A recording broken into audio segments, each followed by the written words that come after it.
Czech writer Milan Kundera wrote in 1979, "The struggle of man against power is the struggle of memory against forgetting." People tend to forget their past, and we often learn nothing from history. That is why it is critical that the federal government announce and appropriately fund a thorough Royal Commission into Australia's COVID-19 pandemic response. The Royal Commission must be given powers to investigate every aspect of federal, state and territory government decisions, including the advice and data supplied by bureaucrats, and so much more. Whilst a federal inquiry has been held, it failed dismally because it didn't investigate the domain of the states and territories where the majority of pandemic decisions were made. Evidence that is now being disclosed in other countries reveals the growing extent of failure and abuse of power by some governments and their agencies throughout the pandemic. The World Health Organization is now trying to secure a global pandemic treaty, which would see our democratically elected governments sidelined during the next pandemic, and all decisions, including isolation, border closures, business closures, school closures, surveillance, vaccines, etc., made by an organisation that has no accountability to the Australian people.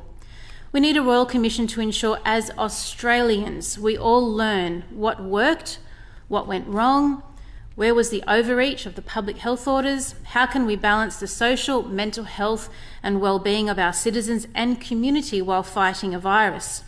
Here are just a small sample of areas that must be examined to ensure we learn from history and we do not repeat the mistakes of the past. Why was Australia's own pandemic plan shelved immediately and not followed? Should citizens get early access to thousands of dollars in personal superannuation? Evidence is now clear that the vast majority of these funds went to nice-to-haves, discretionary spending, not essential expenses such as mortgage and rent payments, leading these diminished fund holders to a poorer retirement reality. Should federal money printing in order to keep the economy going be repeated next time, or should a more nuanced approach to supporting key workers and demographics be the policy? No doubt this excessive money printing is a contributor to the stubborn inflationary pressures we are all experiencing now. Should the federal government's change to permit businesses to operate whilst insolvent be the policy next time? Or did this only delay the inevitable in these businesses? What aspects of isolation, control, lockdowns should be used next time? 2 weeks ago, Anthony Fauci confessed that COVID guidelines, which we also introduced in Australia, were not based on science. These guidelines cause immense suffering, disruption and pain that is still being experienced by many citizens today. In fact, this week when I was giving blood, when the lady that was assisting me told me that her mother, 4 years into the pandemic, still does not leave her home, still, for fear of catching the virus.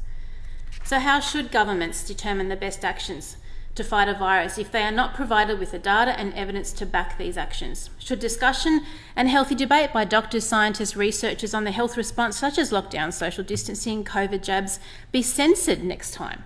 We must all agree that science is never settled. Personally, I believe this censorship of eminent experts in a range of health sectors was one of the worst aspects to this nation's response to the pandemic. The gaslighting, sacking, trolling, suspensions, deplatforming of well-respected experts in our nation should never ever be allowed to happen again. How should we protect those who are more at risk of serious disease and death without destroying the mental, social, physical health of the rest of the population? ABS data indicates the median age for those who died from COVID-19 was 83.8 years of age. It was evident during the response to the pandemic that healthy children were never at risk of serious disease and death from COVID, yet we determined school closures, mask wearing and social distancing were all necessary. Has this disruption in schooling led to the emergence of greater school refusal we are now witnessing? Should lockdowns be used again? Examining how other countries similar to us chose to respond to the pandemic should also be a part of the Royal Commission. Why was early treatment of the disease ruled out? How can we simplify the system to report vaccine adverse events quickly and more straightforward than what is currently the case? It is so laborious that many individuals choose not to pursue this course of action, which leads to underreporting of these adverse events. Should our parliaments be shut down again, The centre of our democracy must remain open for scrutiny and questioning and can be done with the use of technology. There are just a handful of questions that must be examined as a Royal Commission. We must be brave and courageous as political leaders and Australian citizens to honestly and with humility examine all that was done, to learn from the actions taken during the pandemic, to learn from the actions of other countries, to ensure we don't repeat the failures and errors of the past. Thank you, Madam Speaker.